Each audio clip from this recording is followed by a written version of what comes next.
Praise the Lord. ദൈവ തിരുനാമം വാഴ്ത്തപ്പെടുമാറാകട്ടെ. ഇന്ന് സന്ധ്യാസമയത്ത് വീണ്ടും ഒരു പ്രാവശ്യം കൂടെ ദൈവവചനവുമായി നിങ്ങളുടെ മുമ്പിൽ ആയിരിക്കാൻ തക്കവണ്ണം വലിയവനായ ദൈവം ഒരുക്കി തന്ന സാവകാശത്തിനായി കർത്താവിനെ സ്തുതിക്കുന്നു. ഇന്ന് രാത്രി കാലത്തെ വചനചിന്ത നമ്മുടെ ജീവിതത്തിൽ എല്ലാ രീതിയിലും അനുഗ്രഹത്തിനും വിടുതലിനും കാരണമായി ഭവിക്കട്ടെ എന്ന് ആത്മാർത്ഥമായി പ്രാർത്ഥിച്ചുകൊണ്ട് ഇന്ന് രാത്രികാലം കർത്താവ് തന്നതായ ഒരു വേദഭാഗത്തിലേക്ക് നമുക്ക് ശ്രദ്ധ തിരിക്കാം. അതിനാധാരമായി റോമർക്കെഴുതിയ ലേഖനം 8-ാം അധ്യായം അതിൻ്റെ 26-ാമത്തെ വാക്യം നമുക്ക് വായിക്കാം. For our meditation we can read the book of Romans chapter 8 verse 26. അവണ്ണം തന്നെ ആത്മാവ് നമ്മുടെ ബലഹീനതയ്ക്ക് തുണ നിൽക്കുന്നു. വേണ്ടും പോലെ പ്രാർത്ഥിക്കേണ്ടത് എന്തെന്ന് നാം അറിയുന്നില്ലല്ലോ. ആത്മാവ് തന്നെ ഉച്ചരിച്ചുകൂടാത്ത ഞരക്കങ്ങളാൽ നമുക്ക് വേണ്ടി പക്ഷവാദം ചെയ്യുന്നു. Praise the Lord. നമുക്ക് വളരെ സുപരിതമായ ഒരു വേദഭാഗമാണ് വായിച്ചു കേട്ടത്. ഇന്ന് രാത്രികാലം കർത്താവിൽ ശരണപ്പെട്ടുകൊണ്ട് സംസാരിപ്പാൻ ആഗ്രഹിക്കുന്ന വിഷയം നമ്മുടെ ദൈനംദിനമുള്ളതായ പ്രാർത്ഥനയെക്കുറിച്ചാണ്. ഒരു ദൈവവൈതലിൻ്റെ ജീവിതത്തിൽ പ്രാർത്ഥന ഒഴിച്ചുകൂടാൻ വയ്യാത്ത ഒരു ഘടകമാണ്. വെള്ളം ഒരു മനുഷ്യ ശരീരത്തിന് ആവശ്യമായിരിക്കുന്നത് പോലെ തന്നെ പ്രാർത്ഥനാ ജീവിതമില്ലാതെ ഒരു വിശ്വാസിക്ക് മുൻപോട്ട് പോകുവാൻ കഴിയത്തില്ല. ഇവിടെ വായിക്കുമ്പോൾ പ്രാർത്ഥനയിൽ പലപ്പോഴും പൂർണ്ണത നമുക്ക് കൈവരിക്കാൻ കഴിയത്തില്ല.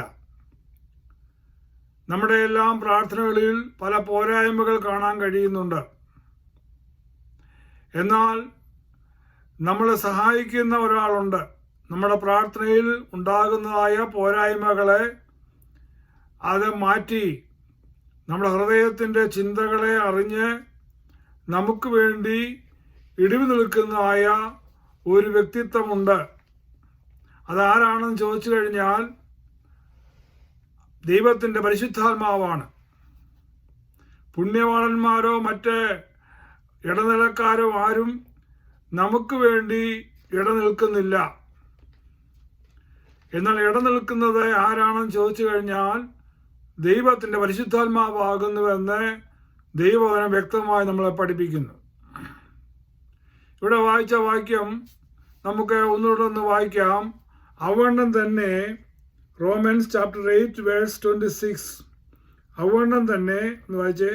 അവണ്ണം തന്നെ ആത്മാവ് നമ്മുടെ ബലഹീനതയ്ക്ക് തുണ നിൽക്കുന്നു.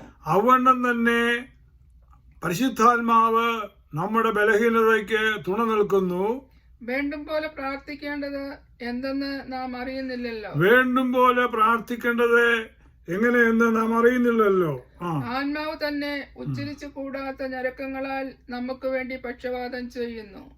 Praise the Lord. ആത്മാവ് തന്നെ ഉച്ചരിച്ചു കൂടാത്ത ഞരക്കങ്ങളാൽ നമുക്ക് വേണ്ടി പക്ഷവാദം കഴിക്കുന്നു.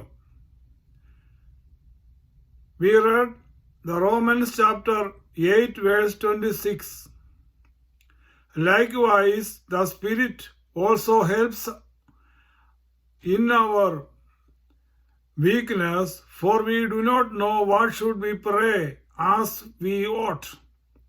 But the Spirit Himself makes intercession for us with the groaning which cannot be uttered.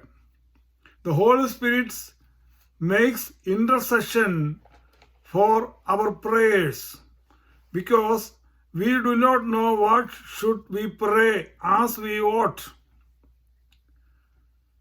But there is a mediator, his name is the Holy Spirit.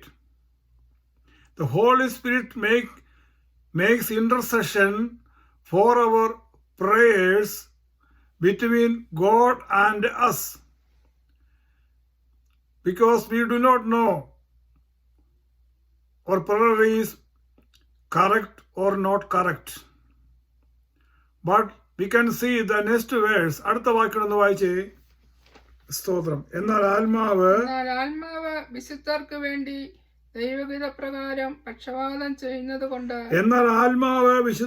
വിശുദ്ധർക്ക് വേണ്ടി ദൈവഹിതപ്രകാരം പക്ഷപാതം ചെയ്യുന്നത് കൊണ്ട് ആത്മാവിന്റെ ചിന്ത ഇന്നതെന്ന് ഹൃദയങ്ങളെ പരിശോധിക്കുന്നവൻ അറിയുന്നു. പ്രാർത്ഥിക്കുന്നവരുടെ ഹൃദയങ്ങളെ പരിശുദ്ധാത്മാവ് ദൈവം പരിശോധിക്കുന്നുണ്ട്. ഹൃദയത്തിൽ നിന്നും ഉരുത്തിരിഞ്ഞു വരുന്നായ പ്രാർത്ഥനയാണോ, ആത്മാർത്ഥമായ പ്രാർത്ഥനയാണോ ഇത്, എന്താണ് ആ വ്യക്തി ഉദ്ദേശിക്കുന്നത് എന്ന് പ്രാർത്ഥിക്കുന്ന വ്യക്തിയുടെ ഹൃദയങ്ങളെ പരിശോധിക്കുന്ന ഒരാളുണ്ട്. അത് സ്തോത്രം ദൈവമാണ്. അപ്പോൾ ഈ ദൈവത്തിന്റെ പരിശുദ്ധാത്മാവ് നമ്മുടെ പ്രാർത്ഥനയിൽ ഉണ്ടാകുന്നതായ അപൂർണതകളെ മാറ്റി നമുക്ക് വേണ്ടി ദൈവത്തോട് പക്ഷപാതം കഴിക്കുകയാണ് എന്ന് കാണുവാൻ കഴിയുന്നുണ്ട്. നമുക്ക് നോക്കുമ്പോൾ ദൈവവചനത്തിൽ ദൈവം ശക്തമായി ഉപയോഗിച്ചായ ഒരു വ്യക്തിയായിരുന്നു ഏലിയ പ്രവാചകൻ. ഏലിയ പ്രവാചകന്റെ ജീവിതത്തിൽ, അവന്റെ പ്രാർത്ഥനയിൽ അസാധാരണമായ സംഭവങ്ങൾ നടന്നു. ആകാശത്തു നിന്ന് തീ ഇറങ്ങി അവന്റെ പ്രാർത്ഥനയുടെ മുമ്പിൽ യാഗപീഠത്തിൽ വെച്ചിരുന്നായ യാഗവസ്തുവിനെ ദഹിപ്പിച്ചു എന്ന് കാണുവാൻ കഴിയുന്നുണ്ട്. അതുപോലെ തന്നെ അസാധാരണമായ ഒരു പ്രവൃത്തി അവന്റെ പ്രാർത്ഥനാ ജീവിതത്തിൽ വെളിപ്പെട്ടു വന്നു. ആകാശത്ത് നിന്ന് മഴ പെയ്യിപ്പിച്ചു. 3 വർഷവും 6 മാസവും പെയ്യാതിരുന്നതായ ആ കാലാവസ്ഥയുടെ മുമ്പിൽ, ഗുരുതരാവസ്ഥയുടെ മുമ്പിൽ ഏലിയാവ് പ്രാർത്ഥിച്ച് മഴ ഇറക്കിയതായിട്ട് കാണുവാനും കഴിയുന്നുണ്ട്. ഇത്ര ശക്തമായ പ്രാർത്ഥനയിൽ അതേ അസാധാരണ വീരപ്രവൃത്തികൾ ചെയ്ത ഏലിയാവിന്റെ ജീവിതത്തിലെ പ്രാർത്ഥനകൾക്കും ചില പരിമിതികളും പോരായ്മകളും ഉണ്ടായിരുന്നു. എന്നിട്ടും ദൈവം ഇടനിന്നുകൊണ്ട്, ദൈവത്തിന്റെ പരിശുദ്ധാത്മാവ് അവന്റെ പ്രാർത്ഥനയ്ക്ക് ഇടനിന്നുകൊണ്ട് അവന്റെ പ്രാർത്ഥനയെ തിരുത്തി ദൈവം അവന് തുണ നിന്നു എന്ന് കാണുവാൻ കഴിയുന്നുണ്ട്. നമുക്ക് നോക്കാം അവന്റെ ജീവിതത്തിൽ പ്രാർത്ഥനയിൽ ഉണ്ടായ 3 അപാകതകൾ. ദൈവം അവന് വേണ്ടി പ്രവർത്തിച്ചതായ ആ അപാകതകളെ മാറ്റി, ആ പ്രാർത്ഥനയുടെ ബലഹീനതകളെ മാറ്റി, അപാകതകളെ മാറ്റി ശരിയായ വണ്ണം ദൈവം അവന് ആൻസർ കൊടുത്ത കാര്യങ്ങളോട് നമുക്ക് നോക്കാം.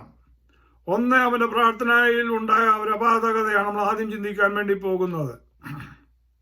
എന്തിനു വേണ്ടിയാണ് നമ്മൾ ചിന്തിക്കുന്നതെന്ന് ചോദിച്ചു കഴിഞ്ഞാൽ, നമ്മുടെയൊക്കെ പ്രാർത്ഥനകളിൽ പല അപാകതകൾ ഉണ്ടാകാറുണ്ട്. എന്നാൽ ഭാരപ്പെട്ടു പോകണ്ട. ഒരു ദൈവപൈതലായി മുൻപോട്ട് ജീവിക്കുമ്പോൾ, ഒരു വിശ്വാസിയായിട്ട് മുൻപോട്ട് ജീവിക്കുമ്പോൾ നമ്മുടെ പ്രാർത്ഥനയിൽ ഉണ്ടാകുന്ന അപാകതകളെ പരിശുദ്ധാത്മാവ് മാറ്റി നമുക്ക് വേണ്ടി പക്ഷപാതം കഴിക്കുന്നു. നമുക്ക് വേണ്ടി തുണ നിൽക്കുന്ന പരിശുദ്ധാത്മാവ്. നമുക്ക് നോക്കാം. 1 രാജാക്കന്മാർ 17-ാം അധ്യായത്തിന്റെ 20-ാമത്തെ വാക്യം ഒന്ന് വായിക്കാം. അവൻ യഹോവയോട്, എന്റെ ദൈവമായ യഹോവേ, ഞാൻ വന്നു പാർക്കുന്ന ഇവിടുത്തെ വിധവയുടെ മകനെ കൊല്ലുവാൻ തക്കോണം നീ അവൾക്ക് അനർത്ഥം വരുത്തിയോ എന്ന് പ്രാർത്ഥിച്ചു പറഞ്ഞു.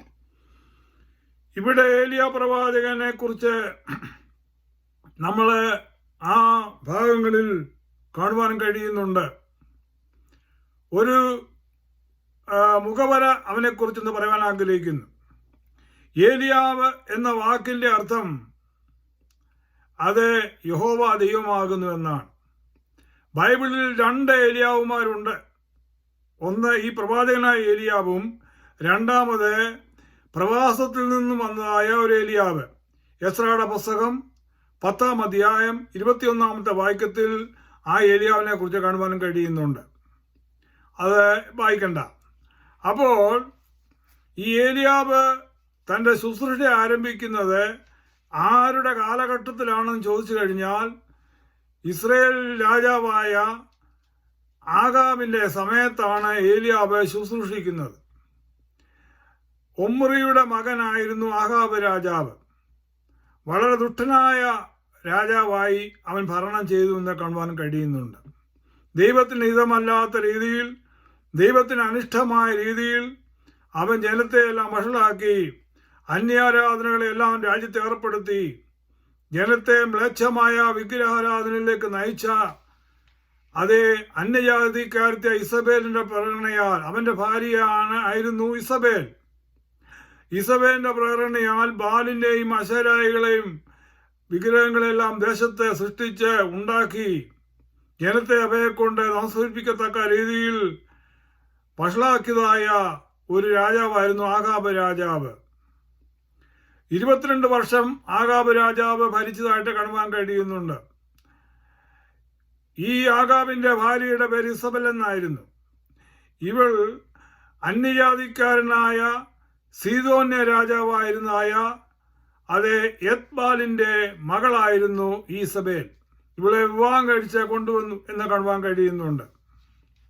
അങ്ങനെ ദേശം വളരെ വിളച്ചേരമായ രീതിയിൽ ബാലിനെ ആരാധിച്ചുകൊണ്ട് മുൻപോട്ട് പോയിക്കൊണ്ടിരിക്കുമ്പോൾ, ബാലാണ് ഫലപുഷ്ടി തരുന്നത്, ബാലാണ് സമ്പത്ത് തരുന്നത്, ബാലാണ് മഴ പെയ്യ്ക്കുന്നത് എന്നൊക്കെ പറഞ്ഞ് ബാലിനെ ആരാധിപ്പാൻ തൊക്കോണം ജനത്തെ തിരിച്ച് വിടുക നിമിത്തമായിട്ട് യഹോവയുടെ നാമം അശുദ്ധമാക്കപ്പെട്ടു.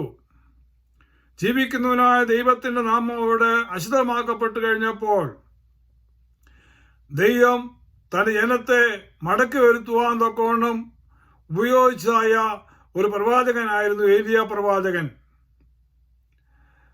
അവൻ ധൈര്യത്തോടുകൂടി കൊട്ടാരത്തിൽ കടന്നു നിന്നിട്ട് പറഞ്ഞു, ഞാൻ പറഞ്ഞിട്ടില്ലാതെ ഈ ആണ്ടുകളിൽ മഞ്ഞുമഴയുണ്ടാകത്തില്ല. ദൈവം എപ്പോഴും ആഗ്രഹിക്കുന്ന ഒരു കാര്യം, ദൈവത്തിന് വേണ്ടി ശക്തമായി ധൈര്യത്തോടെ നിന്നുകൊണ്ട് ദൈവം കൊടുക്കുന്ന ആലോചന ഒട്ടും മറച്ചു വെക്കാതെ അതുപോലെ തന്നെ ചെന്ന് പറയുന്നതായ ഒരു പ്രവാചകനെയാണ് ദൈവം എപ്പോഴും നോക്കുന്നത്. ഒരു നാഥാനെ പോലെ, ഒരു ഏലിയാവിനെ പോലെ സ്തോത്രം മുഖത്ത് നോക്കി തെറ്റുകൾ വിളിച്ചു പറയുന്നതായ ഒരു യോഹന്നാൻ അതേ സ്നാപകനെ പോലെ സ്തോത്രം, ആമേൻ, സ്തോത്രം, ഇങ്ങനെ അനേകരെ കാണുവാൻ കഴിയുന്നുണ്ട്. ദൈവം എക്കാലങ്ങളിൽ നോക്കുന്നത് അങ്ങനെയുള്ളവരെയാണ്. അവരെ കൊണ്ട് ദൈവത്തിന് വല്ലതും ചെയ്യിപ്പിക്കുവാൻ കഴിയത്തുള്ളൂ. അപ്പോൾ ഈ ഏലിയാവ് പറഞ്ഞു, ഞാൻ പറഞ്ഞിട്ടില്ലാതെ ഈ ആണ്ടുകളിൽ മഞ്ഞുമഴയും ഉണ്ടാകത്തില്ല എന്ന് കൊട്ടാരത്തിൽ കയറി പറഞ്ഞിട്ട് തിരിച്ചു പോകുന്നു. എന്നാൽ ദൈവം തന്റെ ദാസനെ സംരക്ഷിക്കുന്നതായിട്ട് കാണുവാനും കഴിയുന്നുണ്ട്. കെരുത്തുകോട്ടിന്റെ അടുത്തേക്ക് പോകുവാൻ വേണ്ടി ദൈവം കൽപ്പന കൊടുത്തു. അവിടെ നിന്നെ പോറ്റേണ്ടതിനെ കാക്കയോട് കൽപ്പിച്ചിരിക്കുന്നു. സ്തോത്രം. ലോകപ്രകാരമുള്ളായ വഴികളൊന്നുമല്ല ദൈവം ഏലിയാവിന് വേണ്ടി തുറന്നു കൊടുത്തത്. 3 രീതിയിലാണ് ദൈവം ഏലിയാവിന് ഭക്ഷണം കൊടുത്ത് കാണുവാൻ കഴിയുന്നുണ്ട്. ഏലിയാവിന്റെ ചരിത്രം നമ്മൾ പഠിച്ചു കഴിഞ്ഞാൽ, 1 കാക്കയെ കൊണ്ട് കൊടുത്തു, 2 വിധവയെ കൊണ്ട് കൊടുത്തു, 3 ദൂതൻ കൊണ്ട് കൊടുത്തു. ഇതിൽ വെച്ച് ഏറ്റവും അത്ഭുതമേറിയ സംഭവം എന്ന് പറയുന്നത് വിധവയും ദൂതനുമല്ല. അവർക്ക് ഏതെങ്കിലും സോഴ്സ് കാണുമായിരിക്കാം കൊണ്ടുവരുവാൻ. പക്ഷെങ്കിൽ കാക്ക എന്ന് പറഞ്ഞ പക്ഷിക്ക് ഒരു സോഴ്സുമില്ല. അതിനെ കൊണ്ട് രാവിലെയും വൈകിട്ടും ഏലിയാവിനെ ഫീഡ് ചെയ്യിപ്പിക്കുവാൻ തൊക്കണം ദൈവം ഉപയോഗിച്ചത് വലിയ അത്ഭുതമായിട്ടാണ് ഞാൻ കണക്കാക്കുന്നത്. സ്തോത്രം. ദൈവമക്കളെ ചിന്തിക്കാത്ത രീതിയിൽ കൂടെ ആയിരിക്കും ദൈവം തന്റെ പ്രവൃത്തി ഇടുന്നത് തന്റെ ദാസന്മാർക്ക് വേണ്ടി. ആകാശത്തൂടെ പറന്നു വരുന്നതായ ഈ കൊതിയനായ കാക്ക, കൊച്ചു കുഞ്ഞുങ്ങളുടെ കയ്യിൽ നിന്നും ഭക്ഷണ സാധനങ്ങൾ തട്ടിപ്പറിക്കുന്നതായ കാക്ക, അതിനെ കൊണ്ടാണ് ഈ കെരുത്തോട്ടിന്റെ അരികെ ഇരിക്കുന്നതായ ഏലിയാവിനെ പോഷിപ്പിക്കുവാൻ വേണ്ടി ദൈവം പദ്ധതിയിട്ടത്. Praise God. ദൈവം തന്റെ ജനത്തിനു വേണ്ടി വിടുതലിനു വേണ്ടി പക്ഷികളെ ഒരുക്കിയിട്ടുണ്ട്, മൃഗങ്ങളെ ഒരുക്കിയിട്ടുണ്ട്, കഴുതകളെ ഒരുക്കിയിട്ടുണ്ട്. അങ്ങനെ അനേക രീതിയിൽ ദൈവം തന്റെ പ്രവൃത്തി ഇട്ടിട്ടുണ്ട്. അതൊന്നും പറയാനിപ്പോൾ സമയമെടുക്കുന്നില്ല. എന്നാൽ ഇവിടെ വിധവയുടെ വീട്ടിൽ ഏലിയാവ് പാർത്തുകൊണ്ടിരിക്കുമ്പോൾ വിധവയുടെ മകന് ഒരു രോഗമുണ്ടായി. ഈ രോഗം മൂർച്ഛിച്ച് വരുമ്പോൾ ഏലിയാവ് അവിടെ ഉണ്ട്. പക്ഷെങ്കിൽ ഏലിയാവ് പ്രാർത്ഥിച്ചു കാണും. ന്യായമായ രീതിയിൽ നമുക്ക് ചിന്തിക്കാം. ഇവനെ സൗഖ്യമാക്കണമേ എന്ന്. പക്ഷേങ്കിൽ ഇവന് രോഗം കൂടിയതേ ഉള്ളൂ. അങ്ങനെ ഒരു ദിവസം ഈ പൈതൽ മരിച്ചു. വലിയ ചെറുപ്പക്കാരനാണ്. ഈ പൈതൽ മരിച്ചു കഴിഞ്ഞപ്പോൾ വിധവയ്ക്ക് വലിയ സങ്കടമായി. ഒറ്റ മകനേ ഉള്ളൂ, ഭർത്താവില്ല. അയ്യോ യജമാനനെ, നീ എൻ്റെ അടുക്കൽ വന്നത് എൻ്റെ പാപം ഓർപ്പിക്കേണ്ടതിനും എൻ്റെ മകനെ കൊല്ലുവാനും കൂടെയാണോ നീ എൻ്റെ വീട്ടിൽ വന്ന് താമസിച്ചത് എന്ന് പറഞ്ഞുകൊണ്ട് അവൾ നിലവിളിക്കുന്നതായിട്ട് കാണുവാനും കഴിയുന്നുണ്ട്. കലത്തിലെ മാവ് തിരിയത്തില്ല, പരണിലെ എണ്ണ കുറഞ്ഞു പോകത്തുമില്ല എന്ന് ഏലിയാവ് നേരത്തെ പറയുകയും അങ്ങനെ ഒരു പിടി മാവും തുരുത്തിലൽപ്പം എണ്ണയും ഉണ്ടായിരുന്ന ആ വീട്ടിൽ ചില നാളുകളായി കലത്തിലെ മാവ് കുറഞ്ഞു പോകാതെ ഭരണിയിലെ എണ്ണ തീർന്നു പോകാതെ അവളുള്ള വീട്ടുകാരും ഏലിയാവോട് ചേർന്ന് അകപൂർത്തി കഴിച്ചുകൊണ്ടിരിക്കുകയാണ്. ഈ ദൈവിക പ്രവൃത്തി അവള് അന്നേരത്ത് മറന്നിട്ട് അവൾ ചോദിക്കുകയാണ്, അയ്യോ യജമാനനെ, നീ എൻ്റെ വീട്ടിൽ വന്നത് എൻ്റെ പാപമോർപ്പിക്കാനും എൻ്റെ മകനെ കൊല്ലുവാനും വേണ്ടിയാണോ എന്നാണ് ഏലിയാവിനോട് ചോദിക്കുന്നത്. പലപ്പോഴും ചില വിഷമസന്ധികൾ കടന്നു വരുമ്പോൾ മുൻകഴിഞ്ഞ കാലങ്ങളിൽ ദൈവം ചെയ്തതായ നന്മകളും അത്ഭുതങ്ങളും ഒക്കെ നമ്മൾ മറന്നു കളഞ്ഞ് ആ സാഹചര്യത്തിന് മുമ്പിൽ പെട്ടെന്ന് വായി വരുന്നൊക്കെ വിളിച്ചു പറയുന്നതായ ഒരവസ്ഥ പൊതുവെ നമ്മുടെ ജീവിതത്തിലും പ്രാർത്ഥന കാണുവാൻ കഴിയുന്നുണ്ട്. എന്നാൽ അവിടെ ഏലിയാവൊന്നും അവളോട് വഴക്കൊന്നും പറഞ്ഞില്ല, കോപിച്ചുമില്ല. ഏലിയാവിനെ ചെയ്യാൻ പറ്റുന്ന ഒറ്റ കാര്യം യോസനെ പോയി മുട്ടുമടക്കി പ്രാർത്ഥിക്കുക എന്ന് മാത്രമാണ്. ഏലിയാവ് പ്രാർത്ഥിച്ച പ്രാർത്ഥനയാണ് ഒന്നുകൂടെ നമുക്കൊന്ന് വായിക്കാൻ. അതിനകത്തൊരു അപാകതയുണ്ട്, അതാണ് ഞാൻ പറയാൻ ആഗ്രഹിക്കുന്നത്. അവൻ പ്രാർത്ഥിക്കുന്ന പ്രാർത്ഥന, അവൻ യഹോവയോട്, എന്റെ ദൈവമായ യഹോവേ, ഞാൻ വന്നു പാർക്കുന്ന ഇവിടുത്തെ വിധവയുടെ മകനെ കൊല്ലുവാൻ തക്കവണ്ണം നീ അവൾക്ക് അനർത്ഥം വരുത്തിയോ എന്ന് പ്രാർത്ഥിച്ചു പറഞ്ഞു. അവൻ പറയാണ്, എന്റെ ദൈവമായ യഹോവേ, ഞാൻ വന്നു പാർക്കുന്ന ഇവിടുത്തെ വിധവയുടെ മകനെ കൊല്ലുവാൻ തക്കവണ്ണം നീ അവൾക്ക് അനർത്ഥം വരുത്തിയോ എന്ന് പറഞ്ഞു. ഞാനിവിടെ വന്ന് പാർക്കുന്നവനാണ്, ഒരു വരുത്തനാണ്. എന്നാൽ ഇവിടെ വീട്ടിൽ നീയാണ് എന്നെ അയച്ചത്. ഇവിടെ വന്ന് പാർക്കുമ്പോൾ അവനെ കൊല്ലുവാൻ തക്കവണ്ണം ദൈവമേ, നീ എന്തിനാണ് അനർത്ഥം വരുത്തിയത് എന്നാണ് ദൈവത്തോട് ഒരു കുറ്റാരോപണം നടത്തുകയാണ്. ദൈവത്തിന്റെ മേളിൽ കൊണ്ട് കുറ്റം കൊണ്ട് വെക്കുന്ന രീതിയിലാണ് ഏലിയാവ് പ്രാർത്ഥിക്കുന്നത്. ദൈവമക്കളെ, ദൈവം ഒരിക്കലും ഒരു ദോഷം ചെയ്യുന്ന ദൈവമല്ല. ദൈവം ദോഷങ്ങളെ പരീക്ഷിക്കുന്നവനല്ല. ഇത്രമാത്രം ഏലിയാവിനെ പോറ്റി പുലർത്തിയതായ ആ കുടുംബത്തിൽ, ഏലിയാവിനെ തണലേകിയ കുടുംബത്തിൽ ഇങ്ങനെ ഒരു സംഭവവികാസം ഉണ്ടായപ്പോൾ ദൈവത്തെ കുറ്റം പറഞ്ഞ് പ്രാർത്ഥിക്കുന്ന ഒരു ഏലിയാവിനെ അവിടെ കാണുവാൻ കഴിയുന്നുണ്ട്. എന്നാൽ താഴോട്ട് കാണാൻ കഴിയും, എന്റെ ദൈവമായ യഹോവേ, ഈ കുട്ടിയുടെ പ്രാണൻ അവനിൽ മടങ്ങി വരുമാറാകട്ടെ എന്ന് യഹോവയോട് പ്രാർത്ഥിച്ചു. യഹോവ ഏലിയാവിന്റെ പ്രാർത്ഥന കേട്ടു. ദൈവമക്കളെ, ദൈവത്തെ കുറ്റം പറഞ്ഞ് പഴയാരിയൊക്കെ പറഞ്ഞ് പ്രാർത്ഥിച്ചെങ്കിലും ദൈവം അത് കണക്കാക്കിയില്ല. അവന്റെ പ്രാർത്ഥനയിലെ ബലഹീനത, സ്വോത്രം, ദൈവത്തെ കുറ്റം പറഞ്ഞുകൊണ്ടുള്ള ബലഹീനതയൊന്നും ദൈവം കണക്കാക്കാതെ ദൈവം അവന്റെ പ്രാർത്ഥന കേട്ടു എന്ന് കാണുവാൻ കഴിയുന്നുണ്ട്. കുട്ടിയുടെ പ്രാണൻ അവനിൽ മടങ്ങി വന്ന് അവൻ ജീവിച്ചു.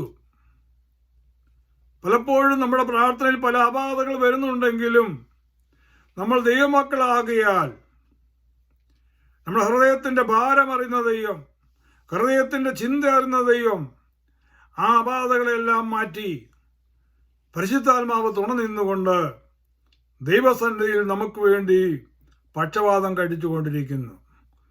The Spirit of God makes intercessions in our prayers. We do not know what should we pray as we ought, but God sent His Holy Spirit in our life to intercessions, our prayers between God and us. അപ്പോൾ ഇതിന് കൂടെ ദൈവം എന്തുകൊണ്ടാണ് ഈ സംഭവം ഇവിടെ ഉണ്ടായെന്ന് ചോദിച്ചു കഴിഞ്ഞാൽ താഴോട്ട് കാണാൻ കഴിയും. സ്ത്രീ അവനിൽ വിശ്വസിച്ചു. നീ ദൈവപുരുഷനാകുന്നുവെന്ന് അവൾ ഏറ്റു പറയുന്നുണ്ട്. മാത്രമല്ല, നിന്റെ വായിലെ വചനം സത്യമെന്ന് ഞാൻ ഇതിനാൽ അറിയുന്നുവെന്ന് അവൾ പറയുന്നു. അപ്പോൾ ഒരു പ്രാവശ്യം കൂടെ അവിടെ വിശ്വാസത്തെ ഉറപ്പിക്കുവാനും, ആമേൻ, ഇവന്റെ വായിലെ വചനം സത്യമാണെന്ന് മനസ്സിലാക്കുവാനും, ഇവൻ ദൈവപുരുഷനാകുന്ന ഒന്നുകൂടെ അരക്കിട്ട് ഉറപ്പിക്കുവാനും കൂടി ആയിരുന്നു ആ സംഭവം ഉണ്ടായത്. ചില പ്രശ്നങ്ങളും പ്രയാസങ്ങളും ജീവിതത്തിൽ നേരെ കടന്നു വരുമ്പോൾ ഓർത്തുകൊള്ളണം, നമ്മുടെ വിശ്വാസത്തിൽ നമ്മൾ കുറയുന്നു, നമ്മൾ അല്പം ദിവസത്തിൽ നിന്നും അകലുന്നു എന്ന് തോന്നുമ്പോഴായിരിക്കും ചില പരിശോധനകൾ നമ്മുടെ ജീവിതത്തിൽ നേരെ വരുന്നത്. അതിനു മുമ്പിൽ ദൈവം ആഗ്രഹിക്കുന്നത് നമ്മുടെ പഴയ വിശ്വാസത്തിലേക്കും പഴയ പ്രതിഷ്ഠയിലേക്കും പഴയ തീരുമാനത്തിലേക്കും പഴയ അനുഭവത്തിലേക്കും ദൈവിക കൂട്ടായ്മയിലേക്കും മടങ്ങി വരിക എന്നുള്ളതാണ്. അതിന് ദൈവം കരുവാക്കിയത് ആ കുഞ്ഞിൻ്റെ, ആ ചെറുപ്പക്കാരൻ്റെ ജീവനായിരുന്നു. Praise God. അത് നന്മയ്ക്കായിട്ട് തീർന്നു. ഏലിയാവിന്റെ ജീവിതത്തിലുണ്ടായ പ്രാർത്ഥനയിലുണ്ടായ ബലഹീനത ദൈവം ക്ഷമിച്ച് ആ കുഞ്ഞിനെ ജീവിപ്പിച്ചു എന്ന് കാണുവാൻ കഴിയുന്നുണ്ട്. രണ്ടാമതായിട്ട് അവന്റെ പ്രാർത്ഥനയിലുണ്ടായ രണ്ടാമത്തെ ബലഹീനത നമുക്ക് നോക്കാം. 1 രാജാക്കന്മാർ 19:4 വാക്യം. താനോ മരുഭൂമിയിൽ ഒരു ദിവസത്തെ വഴി ചെന്ന് ഒരു ചൂരത്ത് ചെടിയുടെ തണലിൽ ഇരുന്ന് മരിപ്പാൻ ഇച്ഛിച്ചു. ഇപ്പോൾ മതി യഹോവേ, എൻ്റെ പ്രാണനെ എടുത്തുകൊള്ളണമേ, ഞാൻ എൻ്റെ പിതാക്കന്മാരെക്കാൾ നല്ലവനല്ലല്ലോ എന്ന് പറഞ്ഞു. മതി. ഇവിടെ ഏലിയാവിന്റെ നേരെ വലിയൊരു വെല്ലുവിളി ഇസബേൽ ഉയർത്തിയിരിക്കുകയാണ്. നാളെ ഈ നേരത്തെ നീ കൊന്നുകളഞ്ഞതായ ആ ബാലിന്റെയും അശേരയുടെയും പ്രവാചകന്മാരെ പോലെ തന്നെ നിന്നെ ആക്കുന്നില്ല എങ്കിൽ എൻ്റെ ദേവന്മാർ എന്നോട് തക്കവണ്ണം അധികവും ചെയ്യട്ടെ എന്ന് പറഞ്ഞ് വെല്ലുവിളിച്ചിരിക്കുകയാണ്. ഇസബേലിന്റെ ഭടന്മാർ രാജ്യത്ത് മുഴുവനും ഏലിയാവിനെ തപ്പി നടക്കുകയാണ്. 24 മണിക്കൂറാണ് ടൈം പറഞ്ഞിരിക്കുന്നത്. ഭയങ്കരമായ വെല്ലുവിളിയുടെ മുമ്പിൽ ഏലിയാവ് പതറിപ്പോയി. ഇതുവരെയും ശക്തമായി നിന്ന ഏലിയാവ്, പ്രാർത്ഥിച്ച് തീയിറക്കിയ ഏലിയാവ്, ആമേൻ, ദൈവത്തിനു വേണ്ടി വൻ കാര്യങ്ങളെ ചെയ്ത ഏലിയാവ്, കൊട്ടാരത്തിൽ കയറി ദൂത് പറഞ്ഞ ഏലിയാവ്, ഇങ്ങനെ ഒരുപാട് വീര്യപ്രവർത്തികൾ ചെയ്ത ഏലിയാവ് ഇപ്പോൾ ഈ വെല്ലുവിളിയുടെ മുമ്പിൽ, ഇസബേലിന്റെ വെല്ലുവിളിയുടെ മുമ്പിൽ ഭയവിഹുലനായി ഇവൻ രാജ്യം വിട്ട് ഓടുകയാണ്. വനത്തിലേക്ക് അല്ലെങ്കിൽ മരുഭൂമിയിലേക്ക് ഈ run to the wilderness to escape his life. അവന് ജീവനെ രക്ഷിപ്പാൻ വേണ്ടി അവന് ഓടുന്ന ഒരു കാഴ്ച കാണുവാൻ കഴിയുന്നുണ്ട്. അവനോടെ ചെന്ന് he saw a broom tree and sat down under that tree and began to pray. This is enough, my God. Take my life, because I am not good than my fathers, than my forefathers. I am not good. Therefore, take my life. This is enough, my God. ഇപ്പം മതി യഹോവേ, എൻ്റെ പ്രാണനെ എടുത്തുകൊള്ളണമേ, ഞാൻ പിതാക്കന്മാരെക്കാട്ട് നല്ലവനല്ലോ എന്ന് പറഞ്ഞുകൊണ്ട് അവൻ നിരാശനായി നിരാശനായി നിരാശനായി അവിടെ കിടന്നുകൊണ്ട് പ്രാർത്ഥിക്കുന്ന ഒരു പ്രാർത്ഥന. ആ പ്രാർത്ഥന ദൈവപ്രകാരമുള്ള പ്രാർത്ഥനയായിരുന്നു. ഒരിക്കലും ജീവനെ എടുക്കുവാൻ വേണ്ടി പ്രാർത്ഥിപ്പാൻ നമുക്ക് അധികാരമില്ല. ദൈവം തന്ന ജീവന് ദൈവത്തിന് മാത്രം എടുക്കുവാൻ കഴിയത്തുള്ളൂ. ഇന്ന് രാത്രികാലം എന്നെ കേട്ടുകൊണ്ടിരിക്കുന്നതായ ആരെങ്കിലും ജീവിതം എന്തിനാണ്, ജീവിതം എനിക്ക് മതിയായി, ഇത് അവസാനിച്ചാൽ മതിയായിരുന്നു എന്ന് പറഞ്ഞുകൊണ്ട് ചിന്തിക്കുന്നുവെങ്കിൽ ഇന്ന് രാത്രികാലം അതിവേഗം ഓടുന്ന ദൈവത്തിന്റെ വചനം നിങ്ങളോട് സംസാരിക്കുകയാണ്. നിങ്ങളുടെ ജീവൻ ബലപ്പെട്ടതാണ്. അത് നിങ്ങൾക്ക് നശിപ്പിക്കുവാൻ അധികാരമില്ല. അത് തന്ന ദൈവത്തിന് മാത്രമേ അതെടുക്കുവാൻ കഴിയത്തുള്ളൂ, അധികാരമുള്ളൂ. അല്ലാതെ നിങ്ങൾ സ്വയം നശിപ്പിക്കാൻ വേണ്ടി തീരുമാനമെടുത്തു കഴിഞ്ഞാൽ ഓർത്തുകൊള്ളുക, നിങ്ങൾ ചെന്നെത്തുന്നത് നിത്യനരകമായിരിക്കും. നിങ്ങൾ ദൈവത്തിന്റെ മന്ദിരമെന്നും ദൈവത്തിന്റെ പരിശുദ്ധാത്മാവ് നിങ്ങളിൽ വസിക്കുന്നുവെന്നും നിങ്ങൾ അറിയുന്നില്ലയോ? 1 കൊരിന്ത്യർ 3:16. ദൈവത്തിന്റെ മന്ദിരം വിശുദ്ധമല്ലോ. ദൈവത്തിന്റെ മന്ദിരത്തെ നശിപ്പിക്കുന്നവനെ ദൈവം നശിപ്പിക്കും. അങ്ങനെയെങ്കിൽ ഈ ശരീരമാകുന്ന മന്ദിരം, ആലയം, ഇതിന്മേൽ പൂർണ്ണ ഉത്തരവാദിത്വം ദൈവത്തിനാണുള്ളത്. ഈ ഏലിയാവ് അവിടെ കിടന്ന് പ്രാർത്ഥിക്കുകയാണ്, മതിയോവേ, എൻ്റെ പ്രാണനെ എടുത്തുകൊള്ളണമേ, ഞാൻ എൻ്റെ പിതാക്കന്മാരെക്കാട്ടി നല്ലവനല്ലോ. അത് ദൈവപ്രകാരമുള്ള പ്രാർത്ഥനയല്ലായിരുന്നു. എന്നാൽ നമുക്ക് താഴോട്ട് കാണാൻ കഴിയും, ദൈവം ആ പ്രാർത്ഥനയ്ക്ക് തുണ നിന്നു. ദൈവം ഏലിയ പറഞ്ഞതുപോലെ അങ്ങ് എടുക്കാനൊന്നും ദൈവം തയ്യാറായില്ല. പിന്നെ എന്തുവാ ദൈവം അവിടെ ചെയ്തത്? ദൂതനെ അങ്ങോട്ട് വിട്ടു. കനലിന്മേൽ ചുട്ട അടയും തുരുത്തിലെ വെള്ളവും കൊടുത്ത്, ഏലിയാവെ എഴുന്നേറ്റ് തിന്നുക, നിനക്ക് ദൂരയാത്ര ചെയ്യുവാനുണ്ടല്ലോ എന്ന് പറഞ്ഞ് അവനെ പോഷിപ്പിക്കുകയായിരുന്നു. മരിക്കാൻ കിടന്നവൻ, മരണത്തിനു വേണ്ടി കൊതിച്ചവൻ, മരണത്തിനു വേണ്ടി പ്രാർത്ഥിച്ചവൻ, അവനെ പ്രാർത്ഥനയിലെ അപാധകളെ ദൈവം മാറ്റിയിട്ട് ദൂതനെ അടുത്തേക്ക് അയച്ചിട്ട് പറയുകയാണ്, ഏലിയാവ് എഴുന്നേറ്റ് തിന്നുക, നിനക്ക് ദൂരയാത്ര ചെയ്യുവാനുണ്ടല്ലോ. ലളിത ആഹാരമാണ് കൊടുത്തത്, വെറും സിമ്പിളായ ആഹാരം. നമ്മുടെ നാട്ടിലെ പോലെ ബഫയോ ഡെലിഷ്യസ് ഫുഡൊന്നും കൊടുത്തില്ല. കനലിന്മേൽ ചുട്ട അടയും തുരുത്തിലെ വെള്ളവും ലളിതമായ ആഹാരം ദൂതം കൊണ്ട് കൊടുത്തു. കാക്ക കൊണ്ട് കൊടുത്തതും ലളിതമായ ആഹാരം. വിധവയുടെ വീട്ടിൽ ഭക്ഷിച്ചതും ലളിതമായ ആഹാരം. തുരുത്തിയിലെ എണ്ണയും പനിനിലെ മാവും ലളിതമായ ആഹാരം. പക്ഷെ അത് മതിയായിരുന്നു. അപ്പോൾ ഇവന്റെ പ്രാണനെ എടുക്കുകയല്ലായിരുന്നു ദൈവം ചെയ്തത്, ദൂതനെ വിട്ടിട്ട് ഇവനെ പോഷിപ്പിക്കുകയായിരുന്നു. രണ്ടാം പ്രാവശ്യവും തട്ടി, ഏലിയാവ് എഴുന്നേറ്റ് തിന്നുക, നിനക്ക് ദൂരയാത്ര ചെയ്യുവാനുണ്ടല്ലോ എന്ന് പറഞ്ഞു. രണ്ടാമത്തെ കാര്യം ദൂതൻ ചെയ്തത്, ഒന്ന് പോഷിപ്പിച്ചു. രണ്ടാമത്തെ കാര്യം, ഏലിയാവിന് മുമ്പിലുള്ള നീണ്ട യാത്രയ്ക്ക് വേണ്ടി അവനെ തയ്യാറാക്കുകയായിരുന്നു. ഇന്ന് രാത്രികാലം ഈ വചനം കേൾക്കുന്ന ദൈവത്തിന്റെ പൈതലെ, ദൈവം തരുന്നതായ അതേ ഇടപെടൽ നിന്നെ പോഷിപ്പിക്കുക മാത്രമല്ല, നിന്റെ ജീവിതയാത്ര മുൻപോട്ട് നയിപ്പാൻ വേണ്ടി നിന്നെ തയ്യാറാക്കുക കൂടെയാണ്. ഏലിയാവിന്റെ പ്രാർത്ഥന തിരിച്ചാണ്, ഇപ്പോൾ മതി, ഇപ്പോൾ മതി എന്ന് തീരുമാനിക്കുന്ന നീയല്ല, ഞാനല്ല. എൻ്റെ ജീവിതത്തെക്കുറിച്ച് വ്യക്തമായ പദ്ധതിയും പ്ലാനുമുള്ളത്, നിങ്ങളെക്കുറിച്ച് വ്യക്തമായ പദ്ധതിയും പ്ലാനുമുള്ള ദൈവത്തിനാണ്. ഏലിയാവിന്റെ കാഴ്ചപ്പാടിൽ നീ ഒന്നും ചെയ്യാൻ പറ്റത്തില്ല എന്നാണ്, എല്ലാ വഴിയും അടഞ്ഞു പോയെന്നാണ്. പക്ഷെങ്കിൽ ഏലിയാവേ, നിനക്കിനി മുമ്പോട്ട് യാത്രയുണ്ട്, നിനക്കിനി രാജാക്കന്മാരെ വാഴിക്കുവാനുണ്ട്, നിനക്ക് പകരം പ്രവാചകനെ വാഴിക്കുവാൻ വേണ്ടിയുണ്ട്.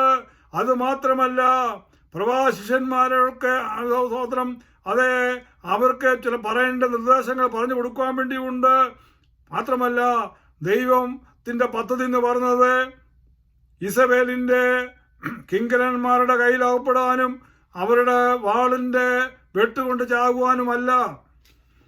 ദൈവം നിന്നെ കുറിച്ച് പ്ലാൻ ചെയ്തിരിക്കുന്നത് പിന്നെയോ യോർദാൻ കടത്തി അക്കരെ കയറ്റി നിന്നെ ഉടലോടെ അഗ്നിരഥങ്ങളും അഗ്നിയാശ്വങ്ങളും വന്ന് നിന്നെ കൊണ്ടുപോകാൻ വേണ്ടിയാണ് ദൈവം പ്ലാൻ ചെയ്തിരിക്കുന്നത്. ഇതുവെല്ലാം നീ അറിയുന്നുണ്ടോ?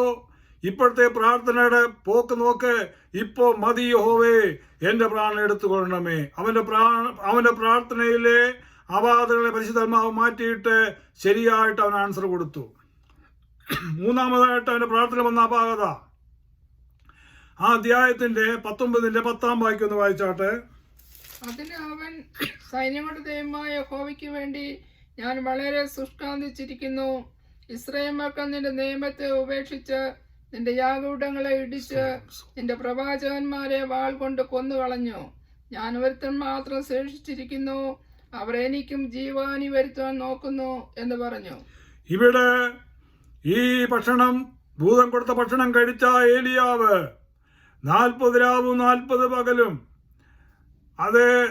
യാത്ര ചെയ്ത് ഹോരേ പർവ്വതത്തിലെത്തി. ദൈവത്തിന്റെ പർവ്വതം എന്നാണ് അതിനെ വിളിക്കപ്പെടുന്നത്.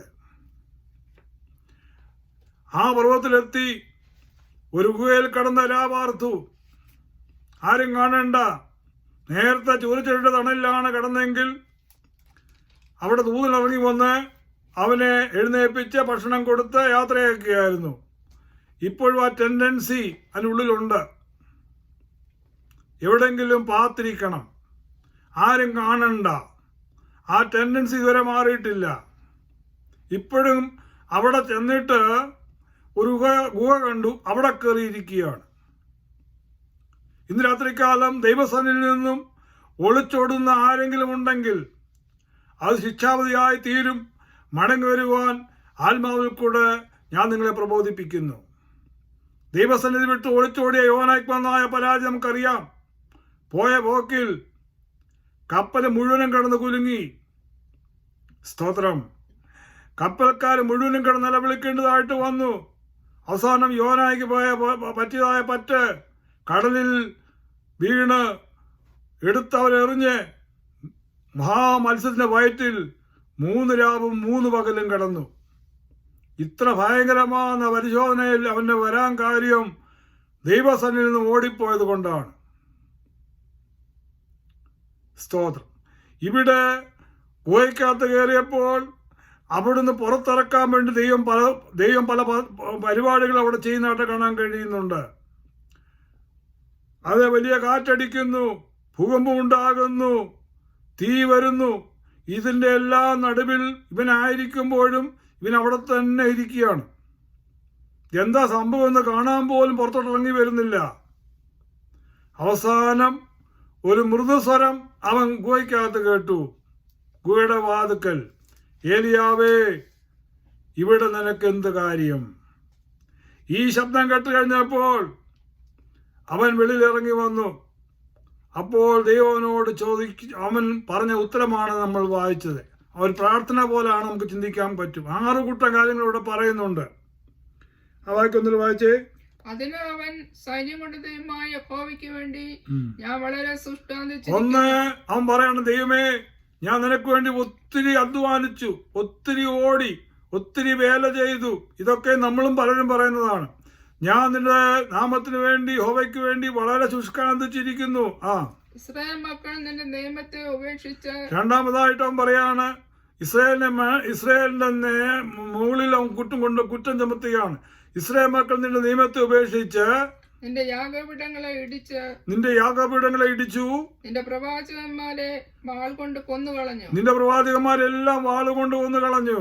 ഞാൻ ഒരുത്തൻ മാത്രം ശേഷിച്ചിരിക്കുന്നു.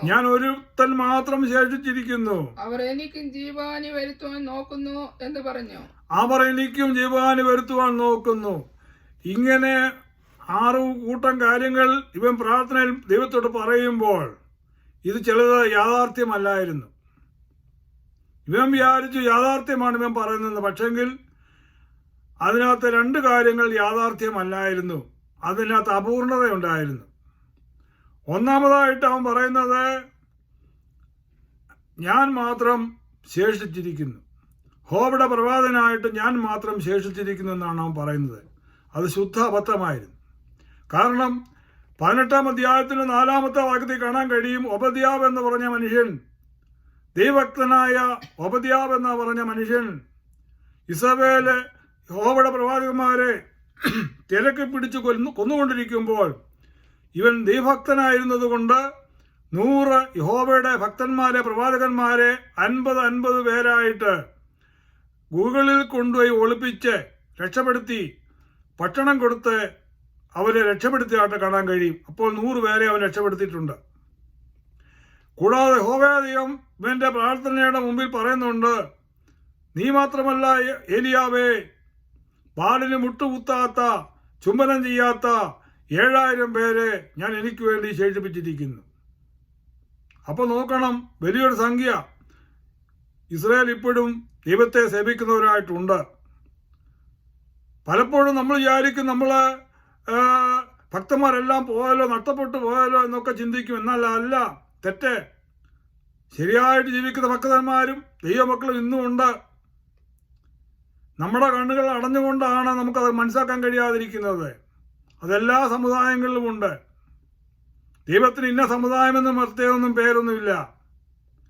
ഏത് സമുദായത്തിലായാലും എവിടെ ആയിരുന്നാലും ദൈവത്തെ പരമാർത്ഥതയോടും വിശുദ്ധിയോടും കൂടെ, വേർപാടോടും കൂടെ, തീരുമാനത്തോടും കൂടെ സേവിക്കുന്ന ഒരു കൂട്ടം നമുക്ക് കാണുവാൻ കഴിയുന്നുണ്ട്. എന്നാൽ ദൈവത്തിന് ഭവനത്തിന്റെ വ്യവസ്ഥ അനുസരിച്ച് അങ്ങനെ വേർപെടുന്ന കൂട്ടങ്ങൾ ഒരുമിച്ച് കൂടി ആരാധിക്കുന്നതായിരിക്കും ഏറ്റവും നല്ലത്. പിന്നെ അവിടെ തന്നെ നിൽക്കാതെ. കർത്താവിന് സ്തോത്രം. അപ്പോൾ ഞാൻ മാത്രം ശേഷിച്ചിരിക്കുന്നുവെന്ന് ഏലിയ പറയുമ്പോൾ അത് അവൻ്റെ അബദ്ധത്തിലുള്ള പ്രാർത്ഥനയായിരുന്നു. രണ്ടാമതായിട്ട് അവൻ പറയുന്നത് അവർ എന്നെയും കൊല്ലുവാൻ നോക്കുന്നു എന്ന് അവൻ പറയുന്നുണ്ട്. ഇസ്രായേലിനെ പറ്റി പറയുകയാണ്, അവർ എന്നെയും കൊല്ലുവാൻ നോക്കുന്നുവെന്ന്. ഇസ്രായേൽ ആർക്കും അവനോട് വിരോധമില്ല. കാരണം കർമ്മേൽ കൊടുമുടിയിൽ വെച്ച് തീ ഇറക്കി കഴിഞ്ഞപ്പോൾ ജനമെല്ലാം കവണു വീണു. യഹോവ തന്നെ ദൈവം, യഹോവ തന്നെ ദൈവം എന്ന് പറഞ്ഞുകൊണ്ട് അവരുടെ ഹൃദയം യഹോവയെങ്കിലേക്ക് തിരിഞ്ഞതാണ്. അവൻ പറഞ്ഞ കൽപ്പന അവർ അത് ചെയ്യുകയും ചെയ്തു. അതുകൊണ്ട് ഇസ്രായേൽ ആരും ഇവനെതിരെ നീങ്ങുന്നില്ല. ഇവൻ പറഞ്ഞ എന്തുവാണ്? അവർ എനിക്കും പ്രാണഹാനി വരുത്തുവാൻ നോക്കുന്നു. ഇസ്രായേലിനെ കുറിച്ചാണ് പറഞ്ഞത്. അവർ നിന്റെ യാഗപീഠങ്ങളെ ഇടിച്ചു, അവർ നിന്റെ പ്രവാചകന്മാരെ കൊന്നു, അവർ എനിക്കും പ്രാണഹാനി വരുത്തുവാൻ നോക്കുന്നു. പക്ഷെങ്കിൽ പ്രാണഹാനി വരുത്തുവാൻ നോക്കുന്നത് ജനമല്ല, പിന്നെ ആരാണ്? ഇസബേലാണ്. ഇസബേലാണ് വെല്ലുവിളിച്ചിരിക്കുന്നത്. ഇസബേലിന് മാത്രമേ ഉള്ളൂ അവനോട് എഗനസ്റ്റ്. വേറെ ആർക്കും അവനോട് എഗനസ്റ്റായിട്ടില്ല. അവന് ആത്മീയ കണ്ണുകൾ മങ്ങിയത് കൊണ്ടാണ് അവനിങ്ങനെ പറഞ്ഞു പോയത്. അപ്പോൾ ഇവിടെയും ദൈവം അവനെ തുണ നിന്നുകൊണ്ട് അവൻ പറഞ്ഞ അപാധകൾ ക്ഷമിച്ച് അവനെ വീണ്ടും ശുശ്രൂഷയ്ക്ക് വേണ്ടി സജ്ജമാക്കി. അവന് പകരം എലിശ അഭിഷേകം ചെയ്യുവാനും ആമേൻ അരാമൻ രാജാവായിട്ട് യേഹൂവിനെ അഭിഷേകം ചെയ്യുവാനൊക്കെയും നിയോഗം കൊടുത്ത് അവിടുന്ന് മടക്കി അയക്കുന്നതായിട്ട് കാണാൻ കഴിയും. അപ്പോൾ ഇന്ന് രാത്രികാലം നമ്മൾ വായിച്ച കുറിവാക്യം എന്താണ്? റോമാലേഖനം 8:26. അതുകൊണ്ടും തന്നെ ആത്മാവ് നമ്മുടെ ബലഹീനതയ്ക്ക് തുണ നിൽക്കുന്നു. വേണ്ടും പോലെ പ്രാർത്ഥിക്കേണ്ടത് എങ്ങനെയെന്ന് നാം അറിയുന്നില്ലല്ലോ. ആത്മാവ് തന്നെ ഉച്ചരിച്ചുകൂടാത്ത ഞരക്കങ്ങളാൽ നമുക്ക് വേണ്ടി പക്ഷപാതം കഴിക്കുന്നു. അതുകൊണ്ട് ആത്മാവിന്റെ ചിന്ത ഇന്നതെന്ന് ഹൃദയങ്ങളെ പരിശോധിക്കുന്നവൻ അറിയുന്നു. ഏലിയാവിന്റെ പ്രാർത്ഥനയിൽ പല അത്ഭുതങ്ങൾ നടന്നിട്ടുണ്ട്. പ്രാർത്ഥിച്ച് തീയിറക്കി, പ്രാർത്ഥിച്ച് അത് മഴ പെയ്യിപ്പിച്ചു. യാക്കോബ് 5:17 കാണുവാൻ കഴിയുന്നുണ്ട്. എന്നാൽ ഈ ബാക്കിയുള്ള 3 പ്രാർത്ഥനകളിൽ അവന് അപാധകൾ വന്നിട്ടുണ്ട്. പക്ഷെങ്കിൽ അപാധകൾ സുഖം ക്ഷമിക്കുകയും അവനെ വീണ്ടും മുൻപോട്ട് പോകുവാൻ തൊക്കെ സജ്ജമാക്കുകയും ചെയ്തു എന്ന് കാണാൻ കഴിയും. നമ്മൾ പുതിയ നിയമത്തിലേക്ക് കടന്നു വരുമ്പോൾ പ്രാർത്ഥനയെക്കുറിച്ച് വളരെ കാണാൻ കഴിയുന്നുണ്ടെങ്കിലും നമ്മൾ വേണ്ടും പോലെ പ്രാർത്ഥിക്കുന്നത് എങ്ങനെയാകുന്നുവെന്ന് വിശുദ്ധ പൗലോസ് അപ്പോസ്തലൻ ലേഖനത്തിൽ കൂടെ പറഞ്ഞിട്ടുണ്ട്. ഒരു ദൈവ പൈതൽ ശരിയായിട്ട് എങ്ങനെയാണ് പ്രാർത്ഥിക്കേണ്ടത്? 1 തെസ്സലോനിക്കർ 5:16-18 വരെയുള്ള വാക്യങ്ങൾ ഒന്ന് വായിക്കാം. എപ്പോഴും സന്തോഷിപ്പീൻ, ഇടവിടാതെ പ്രാർത്ഥിപ്പീൻ, എല്ലാറ്റിനും സ്തോത്രം ചെയ്യുവീൻ. അപ്പോൾ പ്രാർത്ഥനയിൽ ഇടപെടാതെ പ്രാർത്ഥിക്കണം എന്ന് പറയുമ്പോൾ അതിന്റെ മുമ്പിലും പുറകിലും 2 കാര്യങ്ങൾ കൂടെ പറയുന്നുണ്ട്. എപ്പോഴും സന്തോഷിപ്പീൻ, പിന്നെ ഇടപെടാതെ പ്രാർത്ഥിപ്പീൻ, എല്ലാറ്റിനും സ്തോത്രം ചെയ്യുവീൻ. In rejoice always, pray without ceasing, in everything give thanks, for this is the will of God in Christ Jesus for you. അപ്പോൾ നമ്മൾ എങ്ങനെയാണ് ശരിയായിട്ട് പ്രാർത്ഥിക്കേണ്ടത് ചോദിച്ചു കഴിഞ്ഞാൽ സന്തോഷത്തോടുകൂടി പ്രാർത്ഥിക്കണം. ദുഃഖിച്ചല്ല പ്രാർത്ഥിക്കേണ്ടത്, സന്തോഷത്തോടുകൂടി ഇരിക്കണം. കംപ്ലൈന്റ് ഉണ്ടാകരുത്. സന്തോഷത്തോടുകൂടി പ്രാർത്ഥിക്കണം, ഇടപെടാതെ പ്രാർത്ഥിക്കണം, എല്ലാത്തിനും സ്തോത്രം ചെയ്ത് പ്രാർത്ഥിക്കണം. ഇതാണ് ദൈവത്തിൻ്റെ ഹിതമായ പ്രാർത്ഥന എന്ന് പറയുന്നത്. കംപ്ലൈന്റ് ചെയ്തുള്ള പ്രാർത്ഥനയല്ല, അതുകൊണ്ട് ദൈവപ്രസാദം ഉണ്ടാകത്തില്ല. ഇടപെടാതെ പ്രാർത്ഥിക്കണം. ഓണത്തിനും സംക്രാന്തിക്കുള്ള പ്രാർത്ഥനയല്ല, കുടുംബ പ്രാർത്ഥന കാര്യമല്ല നീ പറയുന്നത്. അതെല്ലാ വീടുകളിലും ഉണ്ട്. അതല്ല, നമുക്ക് സമയം കിട്ടുമ്പോഴൊക്കെയും ദാനിയേൽ ചെയ്തതുപോലെ, സ്തോത്രം എസ്രാ ശാസ്ത്രി ചെയ്തതുപോലെ ഒക്കെയും പ്രാർത്ഥിക്കണം. ഇടപെടാതെ പ്രാർത്ഥിക്കണം. എല്ലാവരും സ്തോത്രം ചെയ്ത് പ്രാർത്ഥിക്കണം. അടുത്തൊരു വാക്യം കൂടി വായിച്ചിട്ട് നിർത്തുന്നു. കൊലോസ് ലേഖനം 4-ാമത്തെ വാക്യം. പ്രാർത്ഥനയിൽ ഉറ്റിരിക്കണം. പ്രാർത്ഥനയിൽ ഉറ്റിരിപ്പീൻ, സ്തോത്രത്തോടുകൂടി. അവിടെയും സ്തോത്രം പറയണമെന്നാ പറഞ്ഞ്. സ്തോത്രത്തോടുകൂടി അത് ജാഗരിച്ച് പ്രാർത്ഥിക്കണം. പ്രാർത്ഥിച്ചുകൊണ്ടിരിക്കുമ്പോൾ തന്നെ സ്തോത്രം പറഞ്ഞുകൊണ്ട്, കഷ്ടത വന്നാലും സ്തോത്രം, ഭാരം വന്നാലും സ്തോത്രം, അതെ, ദുഃഖം വന്നാലും സ്തോത്രം, വേർപാട് വന്നാലും സ്തോത്രം, പരീക്ഷയിൽ തോറ്റാലും സ്തോത്രം, എങ്ങനെ ഏത് പ്രതികൂലങ്ങളെ അത് നെഗറ്റീവായിട്ടുള്ള കാര്യങ്ങൾ വന്നാലും അതിനു മുമ്പിൽ ഭാരപ്പെട്ടു പോകാതെ സന്തോഷത്തോടു കൂടി സ്തോത്രം പറഞ്ഞുകൊണ്ട് പ്രാർത്ഥിക്കണം, കംപ്ലൈന്റുകൾ പറയാതെ. അങ്ങനെ പ്രാർത്ഥിക്കുമ്പോഴാണ് ദൈവപ്രസാദം ഉണ്ടാകുന്നത്. Continue earnestly in prayer, being vigilant in it with a thanksgiving. അതുകൊണ്ട് ഇന്ന് രാത്രികാലത്തെ ഈ വചന ചിന്ത ഇവിടെ അവസാനിപ്പിക്കുകയാണ്. നമുക്ക് ദൈവവചനത്തിന്റെ അടിസ്ഥാനത്തിൽ ദൈവഹിതപ്രകാരം നമുക്ക് പ്രാർത്ഥിക്കാം, പ്രാർത്ഥിച്ച് മുന്നേറാം. ഈ വചനങ്ങളാൽ നമ്മളെ സഹായിക്കുമ്പോഴാകട്ടെ. നമുക്ക് പ്രാർത്ഥിക്കാം. ഞങ്ങളുടെ സ്വർഗ്ഗീയ പിതാവേ, ഞങ്ങൾ നിന്നെ സ്തുതിക്കുന്നു, മഹത്വപ്പെടുത്തുന്നു. ഈ മനോഹരമായ രാത്രികാലം വീണ്ടും നിന്റെ മക്കളെ ഞങ്ങൾക്ക് ഒരുമിച്ച് ചേർന്ന് അല്പസമയം വചനവുമായി ആയിരിക്കാൻ തൊക്കണം കർത്താവ് ഒരുക്കി തന്ന കൃപകൾക്കായി സ്തോത്രം. ഈ വചന ചിന്ത ജീവിതങ്ങളിന്മേൽ വലിയ പരിവർത്തനം സൃഷ്ടിക്കുവാൻ, അവരുടെ ജീവിതത്തെ ടോട്ടലി ചേഞ്ച് ചെയ്യുവാൻ, പ്രാർത്ഥനാ ജീവിതത്തെ ടോട്ടലി ചേഞ്ച് ചെയ്യുവാൻ, പ്രാർത്ഥനയിൽ മുന്നേറുവാൻ ഞങ്ങൾക്ക് എല്ലാവർക്കും നീ സഹായിക്കണമെന്ന് പ്രാർത്ഥിക്കുന്നു. പ്രാർത്ഥന കേട്ടിരിക്കാൻ സ്തോത്രം. ആവശ്യങ്ങൾ നടുവിലും ഭാരങ്ങൾ നടുവിലും അവർക്ക് വേണ്ടി പ്രവർത്തിക്കുകയും വഴിയൊരുക്കുകയും ചെയ്താട്ടെ. യേശു കർത്താവിന്റെ അൻപുള്ള നാമത്തിൽ താഴ്മയോട് യാചിക്കുന്നു, കേൾക്കണമേ ഞങ്ങളുടെ സ്വർഗ്ഗീയ പിതാവേ. ആമേൻ. സ്തോത്രം, സ്തോത്രം, സ്തോത്രം. ഈ വചനചിന്ത എല്ലാവർക്കും അനുഗ്രഹമായി തീർന്നു എന്ന് വിശ്വസിക്കുന്നു. എല്ലാവർക്കും ഞങ്ങളുടെ സ്നേഹവന്ദനം അറിയിക്കുന്നു. വീണ്ടും അടുത്ത ആഴ്ച നമുക്ക് ഈ സമയത്ത് കണ്ടുമുട്ടാം.